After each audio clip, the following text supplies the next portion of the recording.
여러분 안녕하십니까? 포항 MBC 뉴스투데이입니다. 오늘 아침 쌀쌀함이 감돌았습니다. 낮 동안에는 강한 일사에 기온이 빠르게 오르겠는데요. 울릉도와 독도는 비교적 선선하겠습니다. 안수진 기상캐스터입니다. 오늘은 어제보다 가벼운 옷차림이 좋겠습니다. 아침과 달리 낮 동안에는 기온이 크게 오르겠는데요. 이 울진과 울릉도, 독도는 비교적 선선하겠지만 영덕과 포항, 경주는 초여름 날씨를 보이겠습니다. 오늘 대기 확산이 원활해서 미세먼지 농도 보통 수준을 유지하겠고요. 오존 농도 역시 보통 수준을 보이겠습니다. 다만 낮 동안에는 강한 일사에 자외선 지수가 높게 나타나겠습니다. 이 자외선 차단제를 정기적으로 발라주시고요. 한낮에는 야외 활동을 자제해 주시기 바랍니다. 자세한 지역별 날씨 알아보겠습니다. 오늘 맑겠습니다. 낮 기온 울진 22도, 영덕 26도, 포항 25도, 경주가 28도입니다. 울릉도와 독도도 맑은 하늘이 함께하겠습니다. 낮 기온 울릉도 23도, 독도 20도입니다. 동해상으로도 구름 한 점 없는 가운데 바다의 물결 동해 중부 해상에서 최고 2m, 동해 남부 해상에서 최고 1.5m까지 일겠습니다. 내일 저녁부터는 점차 하늘빛이 흐려지기 시작해서 토요일 오후에는 한 차례 비가 내리겠습니다. 일요일부터는 대체로 구름만 많이 지나겠습니다. 날씨였습니다. 행정사무감사를 하고 있는 포항시 의회가 전국 최하위 수준인 포항시의 재정 자립도와 부채에 대해 특단의 대책을 촉구했습니다. 또 포항문화방송이 보도한 체육시설 민간위탁 비리에 대해서도 근절 방안을 강하게 주문했습니다. 김기영 기자가 보도합니다. 포항시의 올해 재정 자립도는 31.8%, 2008년 53.3%에서 11년 새 21.5%포인트 하락했습니다. 또 부채 비율은 전국 평균 3.9%보다 높은 5.7%로 경북 지자체 중 꼴찌입니다. 5월 현재 포항시의 채무는 768억 원으로 부담스러운 수준인데 국가가 책임져야 할 지진 피해 복구를 위해 지난해 130억, 올해도 200억의 지방채를 발행했습니다.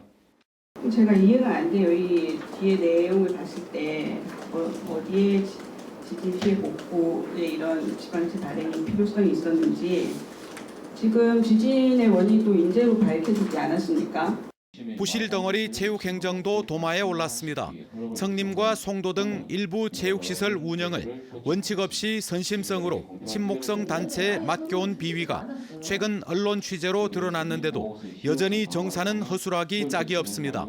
사정이 이런데도 최근 곡강천 파크골프장을 준공도하기 전에 사용토록 했고 관리도 특정 단체에 맡겨버렸습니다. 체육시설 운영 문제는 이뿐만 아닙니다.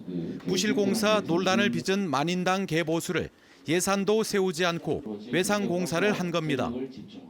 포항시가 과감하게 개혁을 하지 않으면 외부 기관을 통해서라도 채찍을 줄 수밖에 없다라는 점 그냥 주문이 아니라 경고로 말씀드리겠습니다.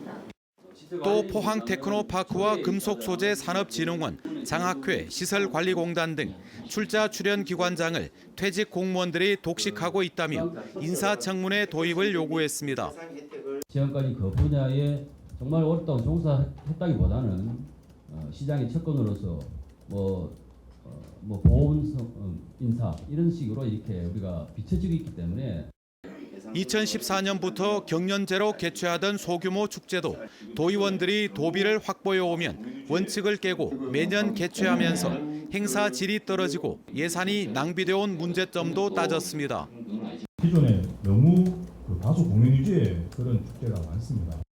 좀 지양하시고 지역의 특색 있고 또 그 지역에 맞는 그런 축제가 될 수 있게끔. 온정적인 포항시 행정으로 축적되어 온 문제들이 행정감사를 통해 속속 드러나고 있습니다. MBC 뉴스 김기영입니다.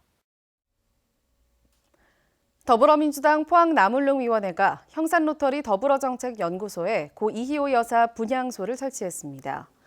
분향소는 포항 시민들이 고 이희호 여사를 추모할 수 있도록 내일 사회장을 마칠 때까지 설치됩니다. 더불어민주당 지역위원회는 이희호 여사는 화해와 용서의 정신을 실천하고 국민 통합과 평화 통일을 위해 헌신하셨다며 애도의 뜻을 표했습니다. 성류굴은 한 해 20만 명 이상이 찾는 울진군의 대표적인 관광지지만 주변 상가와 숙박시설은 초라하기 짝이 없습니다. 40년 가까이 재정비가 이루어지지 않은 채 방치돼 왔기 때문인데 쇠락한 구도심에서와 같은 재생 사업이 시급합니다. 한기민 기자가 보도합니다. 우리나라의 유서 깊은 석회 동굴인 성류굴입니다. 지난 1963년 천연기념물로 지정된 이후 울진군의 대표적인 관광지로 꼽혀왔고 최근에는 신라 진흥왕이 행차했다는 명문이 발견되면서 전국적인 주목을 받고 있습니다. 하지만 이 같은 명성에도 불구하고 동굴 입구 상가는 민망스러운 모습입니다. 건물 14동 가운데 대부분이 비어있고 상가 뒤쪽은 잡초만 무성한 채 흉물로 방치되고 있습니다. 지난 1981년 관광지로 지정된 이후 40년 가까이 재투자는 물론 정비가 이루어지지 않았기 때문입니다. 문화재 보호구역으로 묶여있는 점도 걸림돌입니다. 신축 건물이라든지 뭐 이런 거 구제를 받으니까 그 구제 받는 범위 내에서 어떻게 해야 되니까 건물을 지어야 되니까 그게 잘 안 되더라고요. 사정이 이렇다 보니 2년 전 29만여 명까지 늘었던 관람객이 지난해에는 19만여 명으로 3분의 1이 줄었습니다. 상인들은 울진군이 건물을 매입해 개발한 뒤 다시 임대해 줄 것을 요구하고 있지만 유원지로 지정돼 있는 동굴 남쪽 상가 등 다른 관광지와의 형평성 때문에 현실적으로 어렵습니다. 이에 따라 낙후된 구도심을 다시 살리는 것처럼 주민들의 자발적인 노력과 정부와 자치단체의 지원을 통한 관광지 재생 사업의 필요성이 커지고 있습니다. 주민들이 할 수 있는 부분이 한계가 있기 때문에 행정에서 나서서 재정비를 할 수 있도록 도와줬으면 좋겠다. 그런 의견입니다. 울진군은 22년 전 수립된 관광지 조성 기본 계획을 현실에 맞게 변경한다는 방침이지만 아직 구체적인 재정비 방향은 잡지 못하고 있습니다. 장래적으로 울진군에서 저희들 의회하고 같이 이렇게 해서 여기를 일부 매입한다거나 그다음 매입해서 같이 이렇게 조성을 해서 다시 분양한다거나 여러 가지 방법을 이제 생각을 해봐야 되는데 상인들은 행정의 손길만을 기다리고 행정은 이러지도 저러지도 못하는 사이에 성류굴은 부끄러운 관광지로 방치되고 있습니다. MBC 뉴스 한기민입니다. 울진에 있는 경북해양바이오산업연구원이 환동해 산업연구원으로 명칭을 바꾸고 사업 영역과 조직을 확대합니다. 사업 영역도 해양바이오와 에너지, 첨단 양식 등으로 확대하고 정규직을 오는 2026년까지 40명으로 확충할 계획이며 오는 17일 환동해 산업연구원 출범식을 개최할 예정입니다. 총선을 앞두고 더불어민주당이 부산 경남에 공을 들이면서 TK 홀대론이 다시 고개를 들고 있습니다. 대구 경북에 상대적인 거리 두기를 하고 있는데 이러다 대구 경북은 현안 챙기기에서 소외되는 것 아니냐는 걱정이 나오고 있습니다. 조재한 기자가 보도합니다. 더불어민주당 정책연구원이 민주연구원에 양정철 원장이 그제 부산과 울산을 찾았습니다. 부산연구원, 울산연구원과는 정책 협약을 하고 지역 발전 전략을 함께 세워가기로 했습니다. 저희가 부산연구원하고 같이 부산 발전에 뭐라도 좀 보탬이 되고 발전에 기여할 수 있는 좋은 정책으로 또 협력을 하고 싶어서 이제 하루 전 11일에는 김경수 경남지사를 만났고 경남발전연구원과도 정책 협약을 했습니다. 지난 9일에는 이해찬 민주당 대표가 김경수 경남도지사를 만나 경남 지역 현안을 논의했습니다. 총선 연관성을 부인하지만 부산 경남에 집중하는 행보는 뚜렷합니다. 부산 울산이 예상하시는 대로 저희 당으로서는 이제 전략적 요충지잖아요. 민주당은 2달 전 대구에서 현장 최고위원회의를 열었지만 신공항 같은 현안은 다루지 않았습니다. 이 같은 행보에 민주당 안에서조차 대구와 경북은 내년 총선에서 더 힘들 거라는 아쉬움을 나타냅니다. 집권 세력이면 전국을 대변해야 되고 여러 가지 하는 얘기들이나 있는 거 봐서는 조금 이제 우려되는 부분도 없지 않아 있는 거죠. 민주당 지도부가 부산 경남을 더 챙기면 챙길수록 대구 경북은 현안은 꼬이고 선거는 어려워질 것이라는 걱정이 나오고 있습니다. MBC 뉴스 조재한입니다. 소상공인 시장진흥공단과 한수원은 어제 대한상공회의소에서 업무 협약을 맺고 발전소 인접 지역의 상권 활성화를 지원하기로 했습니다. 협약에 따라 두 기관은 발전소 주변 소상공인과 전통시장의 경영 환경 개선과 경쟁력 강화를 위한 교육 및 컨설팅을 실시하고 창시 지원과 협업 체계 구축을 위한 공동협의체를 운영할 예정입니다. 크게 조명받진 못했지만 6.25 한국전쟁 당시 여군들도 전장을 누비며 맹활약을 펼쳤습니다. 19살 어린 나이에 간호장교로 입대해 수많은 생명을 구한 여성 참전 용사를 이규설 기자가 만나봤습니다. 포항시 흥이읍에 살고 있는 올해 89의 오옥균 할머니. 6.25 전쟁 당시 간호장교로 전장을 누빈 참전 용사입니다. 1951년 간호사관학교를 졸업한 뒤 19 꽃다운 나이에 국군병원에서 부상병을 치료하며 참혹한 전쟁을 경험했습니다. 정말 이건 산 지옥이죠. 뭐 완전히 박살난 사람도 있고 말도 못하죠. 야전병에서 대충 해가지고 와요. 병원은 생사가 엇갈리는 아비 규환의 연속. 밤을 새며 수술실을 지켜야 했지만 나라를 지키기 위해 힘을 보태야 한다는 일념 하나로 버텼습니다. 진짜 그때는 보람이 있었어요. 이 사람들을 어떻게든 살려야 된다. 그러니까 우리는 뭐 바라고 한 것도 아니고요. 그런 과정을 통해 지킨 대한민국이기에 보훈청에서 새로 달아준 태극기 문양의 명패를 볼 때마다 눈시울이 뜨거워집니다. 이웃에 있는 우리 국가유공자분들에게 감사하는 마음을 갖게 하기 위해서 6.25 전쟁 당시 수많은 소녀들이 간호후보생과 여성의용군, 학도의용군으로 자원 입대해 나라를 지켰고 그중 상당수가 전사했습니다. MBC 뉴스 이규설입니다. 해양수산부는 해운법을 개정해 어제부터 섬 지역에서 사용되는 가스와 유류 등 생활연료 해상 운송비의 절반을 지원합니다.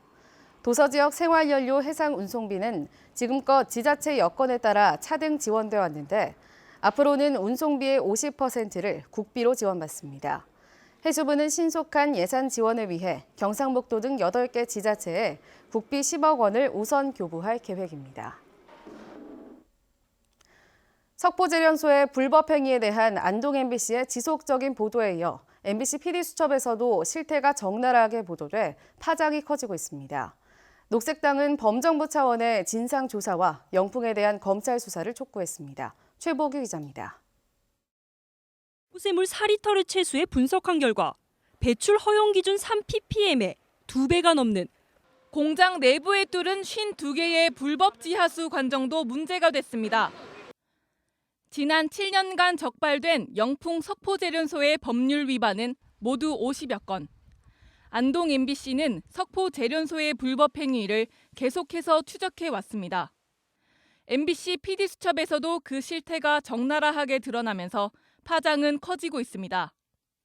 PD수첩은 제련소 부근 하천과 봉화 석포면 농산물에서 기준치 이상의 카드뮴이 나왔다고 밝혔습니다. 하청업체 노동자에게 보호 장비를 제대로 지급하지 않는 등 열악한 노동 환경도 보도했습니다. 녹색당은 낙동강 최상류에서 불법과 중금속 유출이 이뤄지고 있는데도 관련 부처와 경상북도, 봉화군이 미온적인 대처에 그치고 있다며 범정부 차원의 진상조사와 검찰 수사를 촉구한다고 밝혔습니다. 하지만 영풍 측은 불법적 자미 취재와 허위 주장이 포함된 악의적 보도라며 법적 대응을 시사했습니다. 석포제련소는 지난해 폐수 유출로 20일의 조업정지 처분을 받은 데 이어 지난달 6가지 위반 사항이 적발돼 추가로 120일의 조업정지가 예고된 상황입니다. 경상북도는 영풍이 요청한 청문 절차를 받아들여 오는 19일 조업정지 120일을 유지할지 감경할지를 결정할 계획입니다. MBC 뉴스 최복입니다. 지난해 농촌 가구의 연평균 소득이 도시근로자 가구보다 2천만 원 이상 적었던 것으로 나타났습니다.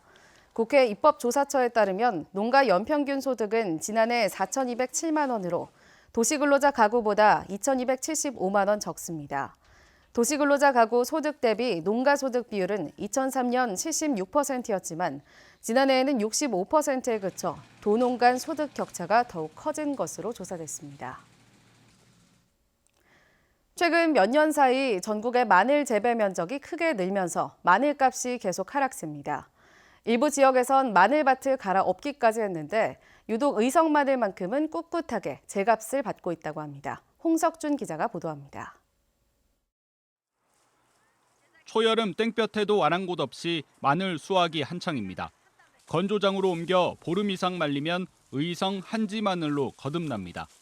시장에 막 나오기 시작한 올해 햇 마늘은 난지형이 작년보다 10% 낮은 가격에 출발했습니다. 3년 사이 재배 면적이 40%나 늘면서 전국 200여 헥타르의 마늘밭을 갈아엎었지만 가격 하락을 막지 못한 겁니다. 6만 평 원래 해봤는데 실질적으로 너무 싸니까 인건비나 중간 물류 비용이 많이 떨어져 버리니까 적자를 좀 보고 있습니다. 반면 의성 마늘이 주종인 한지형 마늘은 예년보다 가격이 껑충 뛰었습니다. 고급 식자재 시장에서 한지 마늘 수요가 여전히 굳건한 데다 재배에 적합한 토양이 의성, 단양 등 국내에 몇 곳 없어서 공급 과잉 문제에서도 한 발 비켜서 있기 때문입니다. 늘어난다 해도 난지형만 늘어나지 한지형은 자꾸 이제 줄어드는 그런 추세입니다. 농가에서도 자부심을 갖고 농사 짓고 있는 그런 상황이고 농민들이 산지 조직을 결성해 마늘 수집상과의 협상력을 높인 점도 의성 마늘 가격을 높게 유지하는 데 기여하고 있습니다. 포전 매매의 경우에 있어서도 우리 단촌 같은 경우에는 그 장목반에서 유통인들을 초청해서 마케팅 분야에 이렇게 가격을 어느 정도 이렇게 보장받는 같이 한지 마늘값 강세에 국내 마늘의 4분의 3을 차지하는 난지 마늘밭이 내년에 일부 한지 마늘로 전환됩니다. 의성군은 마늘 본고장의 명성을 이어가기 위해 외식, 식품업체 등 대형 수요처 발굴에 나설 계획입니다. MBC 뉴스 홍석준입니다. 지난주 서울 코엑스에서 열린 2019 서울국제관광산업 박람회에서 경상북도가 대구시와 공동으로 운영한 홍보부스 디자인이 좋은 평가를 받아 홍보부스 부문 대상을 수상했습니다. 앞서 경상북도는 박람회 개막식에서 내년도 대구 경북 관광회에 선포식을 열어 국내외 관광업계 관계자들의 관심을 집중시키기도 했습니다.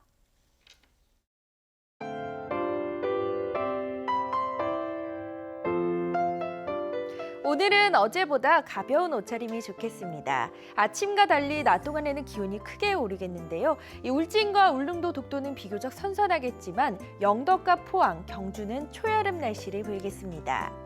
오늘 대기 확산이 원활해서 미세먼지 농도 보통 수준을 유지하겠고요. 오존 농도 역시 보통 수준을 보이겠습니다. 다만 낮 동안에는 강한 일사에 자외선 지수가 높게 나타나겠습니다. 이 자외선 차단제를 정기적으로 발라주시고요. 한낮에는 야외 활동을 자제해 주시기 바랍니다. 자세한 지역별 날씨 알아보겠습니다. 오늘 맑겠습니다. 낮 기온 울진 22도, 영덕 26도, 포항 25도, 경주가 28도입니다. 울릉도와 독도도 맑은 하늘이 함께하겠습니다. 낮 기온 울릉도 23도, 독도 20도입니다.